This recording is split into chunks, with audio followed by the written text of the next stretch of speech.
الشيطان الرجيم بسم الله الرحمن الرحيم ولئن أذقنا الإنسان منا رحمة ثم نزعناها منه إنه ليئوس كفور ولئن أذقناه نعماء بعد ضراء مسته ليقولن ذهب السيئات عني إنه لفرح فخور إلا الذين كفروا وعملوا الصالحات أولئك لهم مغفرة وأجر كبير فلعلك تارك بعض ما يوحى إليك وضائق به صدرك أن يقولوا لولا أنزل عليه كنز أو جاء معه ملك إنما أنت نذير والله على كل شيء وكيل صدق الله مولانا العظيم وصدق رسوله النبي الأمي الكريم ونحن على ذلك لمن الشاهدين والشاكرين والحمد لله رب العالمين. سورہ ہود کی شروع میں اللہ تبارک و تعالی نے اپنی وحدانیت کا ذکر کرنے کے بعد اپنے محیط علم اور کامل قدرت کا تذکرہ فرمایا. چنانچہ اسی علم کلی اور اپنی کامل قدرت کو بتانے کے لیے اللہ تبارک و تعالی نے جہاں کائنات کا ذکر فرمایا، تخلیق کائنات کا، وہاں اللہ تبارک و تعالی نے یہ ارشاد فرمایا کہ زمین کے اندر جتنے بھی بسنے والے ہیں، جاندار ہیں، جتنے بھی بسنے والے ہیں، تو ان کی روزی میرے تمہیں، اور میں پھر ٹھکانوں کو بھی جانتا ہوں، عارضی ٹھکانہ، مستقل ٹھکانہ، ان ٹھکانوں پر روزی کو جاتا ہوں. اگرچہ وہ زمین کی تہ میں ہو، سمندر کی تہ میں ہو، اگرچہ وہ کسی پتھر کے تہ میں ہو، لیکن وہاں تک میں روزی کو جاتا ہوں. تو ظاہر ہے یہ علم کلی کی دلیل ہے، اور اس طرح اللہ تبارک و تعالیٰ کی کامل قدرت کی بھی دلیل ہے. اسی طرح اللہ تبارک و تعالیٰ نے کائنات کا نقشہ کل والی آیات میں کھینچا تھا کہ دیکھو یہ کائنات کو دیکھو، کس قدر عجیب و غریب کائنات میں نے حضرت انسان کی مصلحت کے لیے پیدا فرمائی. مصلحت کے لیے یہ بھی میرے عالم کل ہونے اور کامل قادر ہونے، میری کامل قدرت کی دلیل ہے. پھر اللہ تبارک و تعالیٰ نے فرمایا تھا کہ کائنات کی تخلیق کا مقصد ہے، حضرت انسان کی تخلیق کا مقصد کیا ہے؟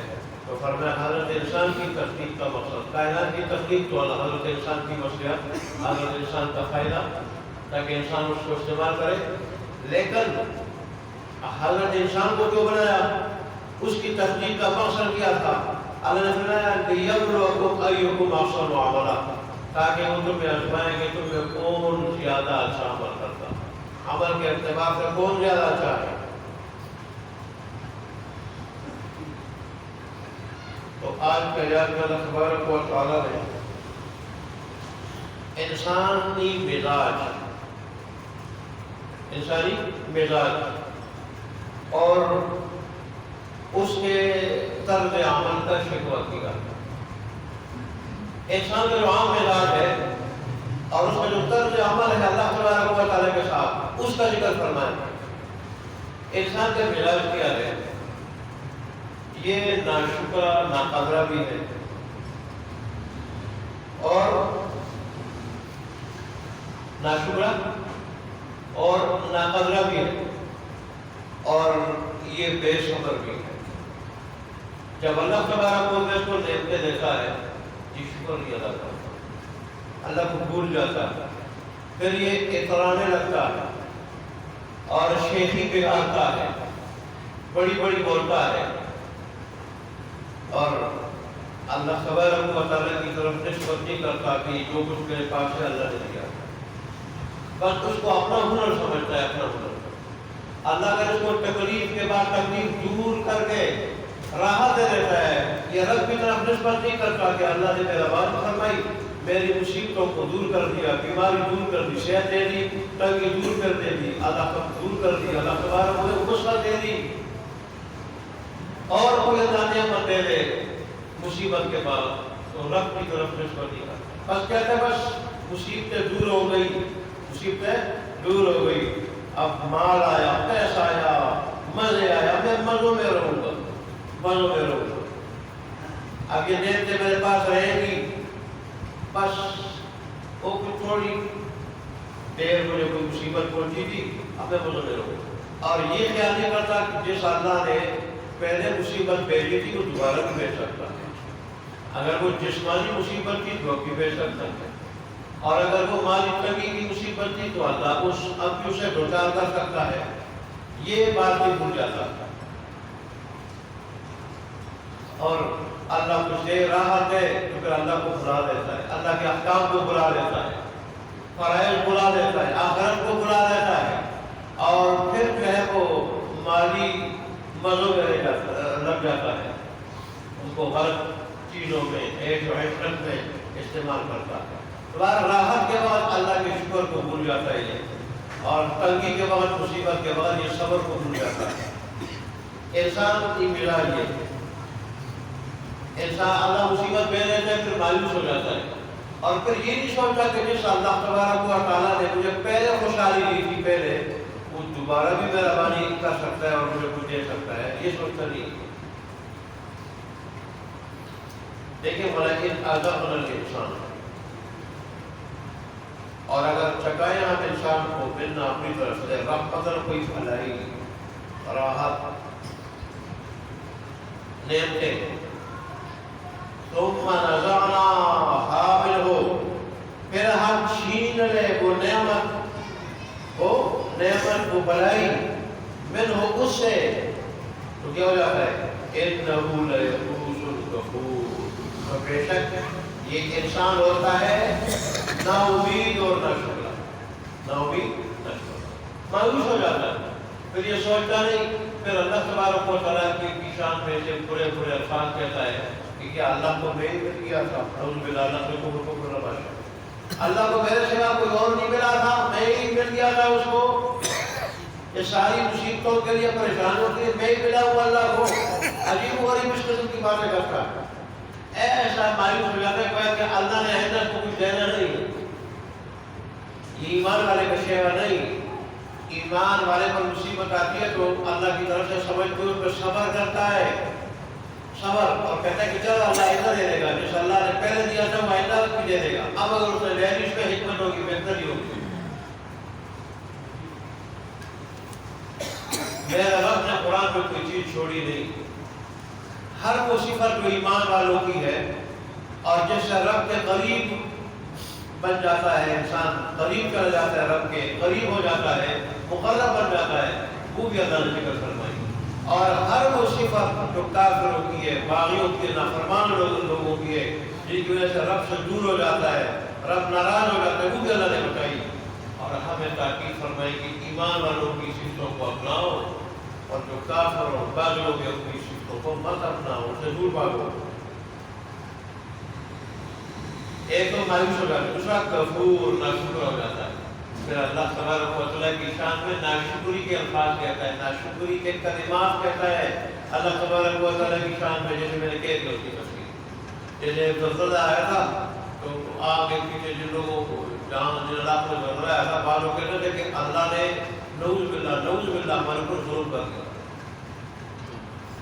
اللہ نے ہمیں مار دیا، ہمارے پر ظلم کر دیا، اللہ کو ہم ہی ملے تھے، ہمارے گھر ملے تھے تباہ کرنے کے لیے، یہ بات اللہ نے یہاں پر ناشکری بن جاتے ہیں، ناشکری کلمات کہتے ہیں، پہلے مصیبت آئی تھی اور اب ایمان سے بھی ہمارے حال پر رحم فرمائے، ایمان، رسول اللہ نے فرمایا کہ ایمان بہت بڑی نعمت ہے، ایمان والا آدمی جب اس پر مصیبت آتی ہے تو بھی اس کے لیے بہتر ہے اس پہ یہ صبر کرتا ہے، رب کی طرف سے سمجھتے ہوئے صبر کرتا ہے، تو اللہ تبارک و تعالیٰ اس کے درجات بلند کر دیتا ہے، اللہ تعالیٰ اس سے راضی ہو جاتا ہے، اللہ کو اس کے بلے میں مصیبت کو دور کر کے راحت دے دیتا ہے، اور اگر راحت مل جائے، خوشی مل جائے تو پھر ناشکری نہیں کرتا، اللہ کا باغی نہیں بنتا، اللہ کو بھلاتا نہیں، نہ اللہ کے دین کو بھولتا ہے۔ اسے رسول اللہ نے فرمایا ایمان والا، ایمان بہت بڑی صفت ہے، اللہ نصیب فرمائے کامل ایمان، راحت ہو تو بھی مزہ، مصیبت ہو تو بھی مزہ، ہر حال میں آخرت بنتی جاتی ہے، اس کے درجات بڑھتے جاتے، رب راضی ہوتا جاتا ہے، یہ رب کے قریب پہنچتا جاتا ہے۔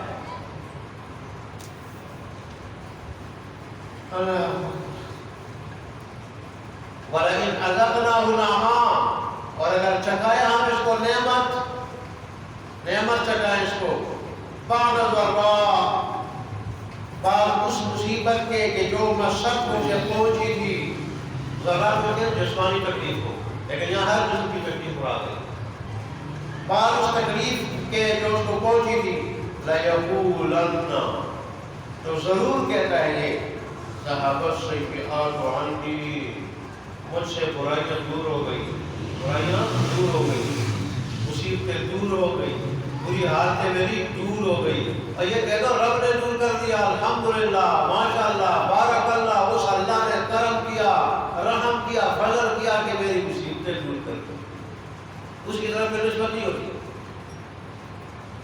جیسے کس کے پاس مال آیا تو میں نے یہ کیا تو مال آیا، میں نے یہ کیا تو مال آیا، کوئی منصب آ جائے کہ میں نے پہلے تعلیم حاصل کی اور ایسی محنت کی اور پھر ڈگریاں حاصل کی اور پھر مجھے یہ منصب ملا، کوئی بڑی بڑی ڈگریوں والے اور قابل پھر رہے بیروزگار پھر رہے، جب اس کی طرف سے منظوری نہیں، اور بڑے بڑے مال والوں نے مال لگایا اور وہ زیرو ہو گئے، زیرو، کروڑوں لگایا اور زیرو ہو گئے، دیوالیاں بن گئے۔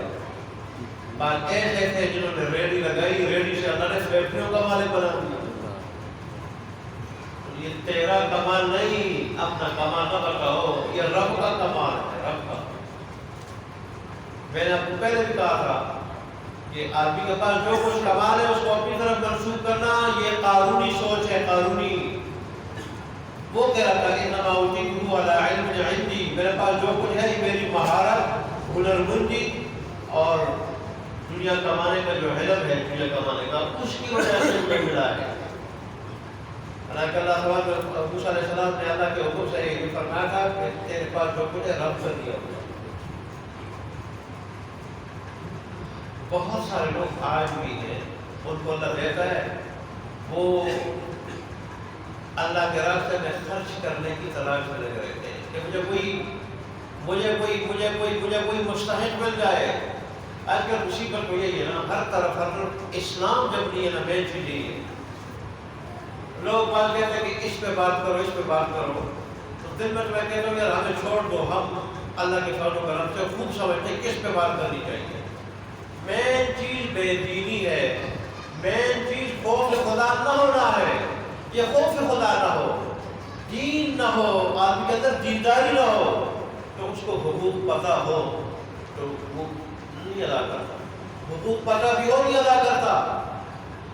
کیا ہمیں پتہ نہیں بہنوں کا حصہ ضروری ہے دینا، بیٹیوں کا حصہ دینا ضروری ہے، دیتے لوگ؟ کیا ہمیں ضرور پتہ نہیں کہ رشتہ کاٹنا ناجائز ہے؟ ہم پالتے ہیں رشتے کو، آج بھائی بھائی سے ناراض ہے، ہر ایک آدمی بیوی لے کے، بیوی بچے لے کے بیٹھا ہوا ہے، بھائی بھائی سے ناراض ہے، بھائی بہن سے، بہن بھائی سے، والدین اولاد سے، اولاد والدین سے بیزار ہے۔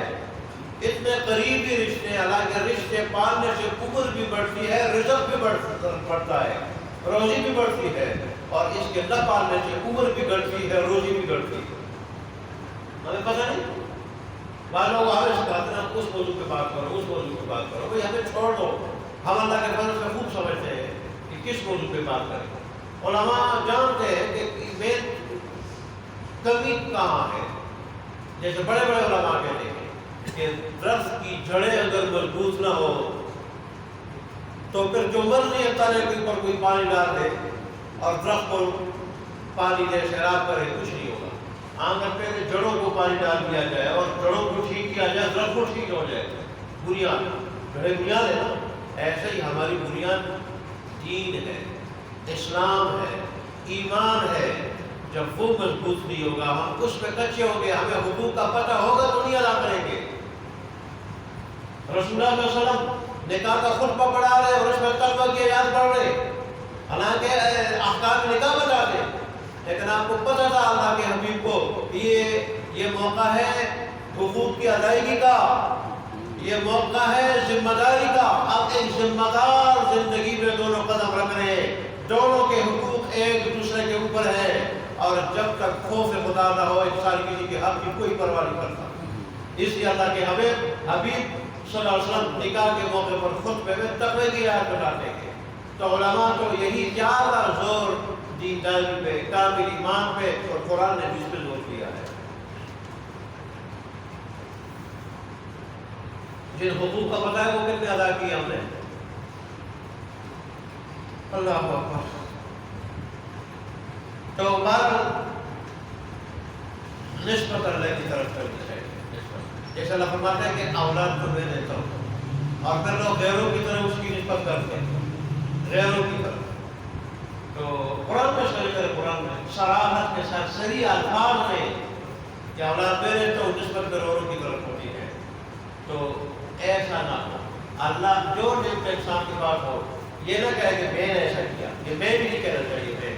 میرے رب نے مجھے دیا، رب کی عنایت سے سب مجھے ملا. دولت ہے، مکان ہے، گاڑی ہے، موٹر سائیکل ہے، رب نے مجھے دیا، رب کے فضل سے مجھے ملا. اپنی طرف نسبت نہ ہو. جیسے یہاں اللہ تبارک و تعالیٰ نے کر دیا کہ دیکھیں مجھ سے برائیاں دور ہو گئی، مصیبتیں دور ہو گئی. یہ کہنا کہ اللہ نے دور کر دیا. ابراہیم علیہ السلام کیا کہہ رہے ہیں؟ فرما رہے وَإِذَا مَرِضْتُ فَهُوَ يَشْفِينِ. جب میں بیمار ہوتا ہوں، حالانکہ بیماری بھی تو اللہ تبارک و تعالیٰ بہتر ہے، لیکن وہ بری چیز ہے، مصیبت ہے، اس کی نسبت اللہ کی طرف نہیں کی. جب میں بیمار ہوتا ہوں فَهُوَ يَشْفِينِ، تو وہ مجھے شفا دیتا ہے، وہ مجھے شفا دیتا ہے. وَمَا أَنْسَانِيهُ إِلَّا الشَّيْطَانُ. کہ مجھے یہ بات شیطان نے بلا دی تھی، حالانکہ بلانا بھی اللہ تبارک و تعالیٰ کا خیر ہے، لیکن یہ جو نامراد چیز ہے اس کی نسبت اللہ کی طرف نہ ہو، اور جو فضل ہے نعمت ہے اس کی نسبت اللہ کی طرف ہو، اپنی طرف نہ ہو. اور کیا ہوتا ہے پھر إِنَّهُ لَفَرِحٌ. البتہ وہ پھر کیا ہوتا ہے؟ اترانے والا ہوتا ہے، اور فخور شیخی بگاڑنے والا ہوتا ہے، بڑھ کے مارنے والا ہوتا ہے، تکبر شروع کر دیتا ہے. پھر غریب لوگوں کو حقیر جانتا ہے، غریبوں کو حقیر جانا کہ اتنا بڑا برا فعل ہے، اتنا برا فعل ہے کہ اللہ کے نزدیک ایسا آدمی اللہ کی رحمت کی نگاہوں سے گر جاتا ہے جو غریب کو حقارت کی نگاہ کرے. اللہ تبارک و تعالیٰ نے اس کو غریب بنایا تمہارے آزمانے کے لیے، تجھے دیا مال دیا، اس کو غریب بنایا تجھے آزمانے کے لیے کہ اس غریب کا حق ادا کرتا ہے یا نہیں کرتا. لیکن اللہ فرماتے ہیں کہ سارے برابر نہیں. میرے نیک بندے ہر دور میں موجود ہوتے ہیں، اگر اکثریت نافرمانوں کی ہوتی ہے، باغیوں کی، لیکن فرمان بردار بھی ہوتے ہیں. إِلَّا الَّذِينَ آمَنُوا وَصَبَرُوا. مگر وہ لوگ کہ جنہوں نے جو صبر کرتے ہیں، کیا کرتے ہیں؟ صبر کرتے ہیں. وَعَمِلُوا الصَّالِحَاتِ. اور جو نیک کام کرتے ہیں، کام کرتے ہیں، وہ ایسے نہیں. ان لوگوں کے لیے کیا ہوتا ہے؟ صبر آدمی کو دین سکھاتا ہے، نیک اعمال آدمی کو دین سکھاتے ہیں، کامل ایمان آدمی کو دین سکھاتا ہے. تو اس لیے ایسے لوگ دیندار بھی ہوتے ہیں، کامل دیندار بھی ہوتے ہیں. اور دین کا پتہ کہاں چلتا ہے؟ ایسی مجلسوں سے، ایسی مجلسوں سے دین کا پتہ چلتا ہے.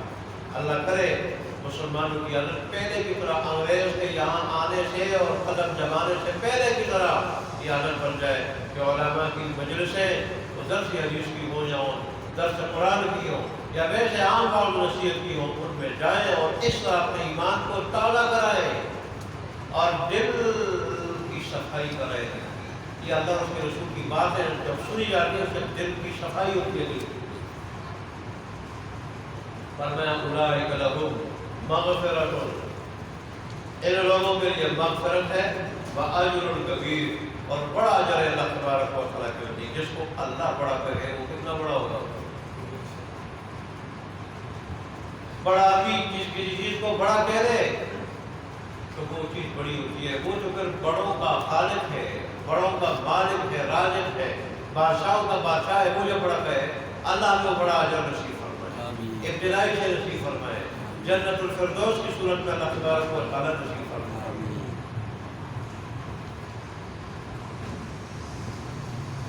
آگے رسول اللہ صلی اللہ علیہ وسلم کے ماننے والوں کو تسلی ہے. رسول اللہ صلی اللہ علیہ وسلم جب دین کی تبلیغ کرنا کرتے، دین پہنچاتے لوگوں کو، اور پھر کافر طرح طرح کی باتیں کرتے، تو اسے رسول اللہ صلی اللہ علیہ وسلم کو دلی تنگی محسوس ہوتی.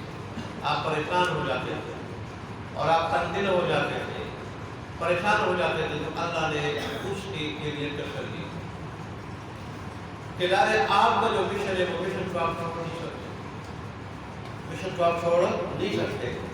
اللہ تو انتخاب ہی ایسے آدمی کا کرتا ہے کہ جو مشن چھوڑنے والا بلکہ اس میں ذرہ برابر کوتاہی کرنے والا بھی وہ نہیں ہوتا.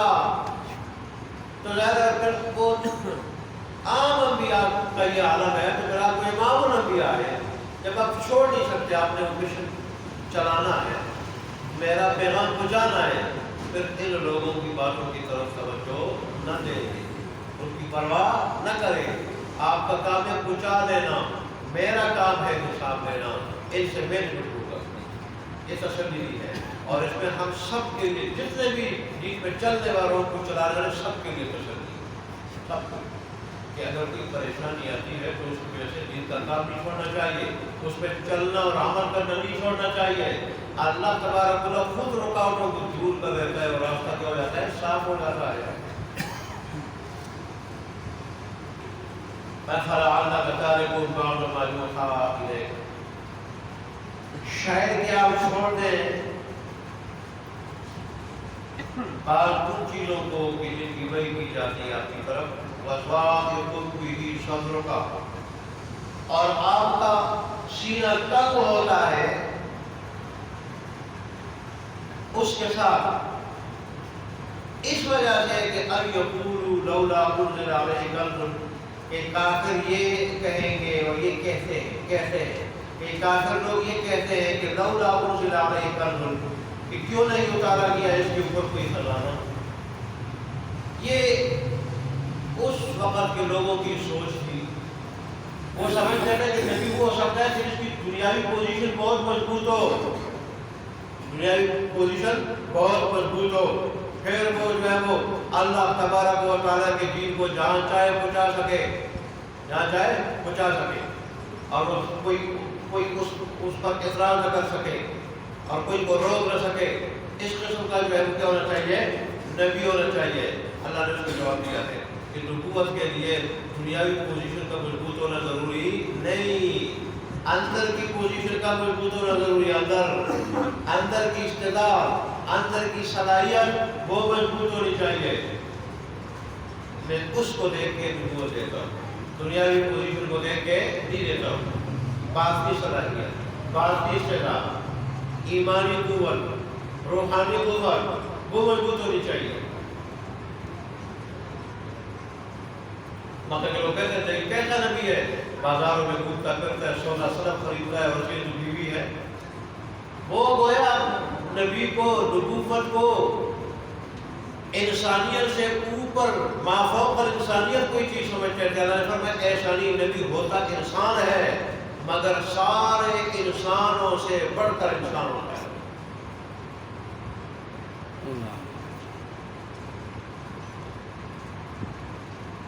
ہر لحاظ سے، اخلاق کے لحاظ سے، کردار کے لحاظ سے، اللہ کے قرب کے لحاظ سے اور درجے کے لحاظ سے، اللہ کی محبوبیت کے لحاظ سے. اچھا کیوں نہیں اتارا گیا اس پر خزانہ؟ او جاء معه ملک، یا اس کے ساتھ کوئی فرشتہ کیوں نہیں آیا کہ جو کہے اللہ کا نبی ہے، وہ ساتھ پھرتا رہے یہ کہے کہ اللہ کا نبی ہے. انہوں نے فرمایا فرشتے آنے کی دو شکلیں ہیں، اگر اصلی شکل میں آ جائے تو مر جاؤ گے، اس کو برداشت نہیں کر سکو گے، فرشتہ اصلی شکل میں بنا ایسا ہے. اور اگر انسانی شکل میں آ جائے پھر وہ اعتراض ہوگا کہ اپنا فرشتہ یا انسان ہے. نہ مانے تو ہزار مانے، ورنہ قرآن بہت بڑا معجزہ، رسول اللہ کی ذات بہت بڑا معجزہ، اور اس کے علاوہ آپ نے بے شمار معجزے دکھائے بھی، اس کا ذکر ہوتا رہتا ہے۔ ان نمان تنظیر سوائے اس کے لیے آپ ڈرانے والے، آپ ڈرانے والے، واللہ علی کل شیء وکیل، اور اللہ تبارک و تعالیٰ کی ہر چیز میں اختیار رکھتے ہیں، ہر چیز کا معجزہ، فرمائشی معجزہ دکھانا، فرمائشی معجزہ دکھانا، یا کسی کو ہدایت دینا، یا اللہ کے اختیار میں ہے، میرا کام پہنچا دینا ہے، میرا ذمہ اتنا، اللہ پوچھ لے گا کون سی حساب میں، عمل کی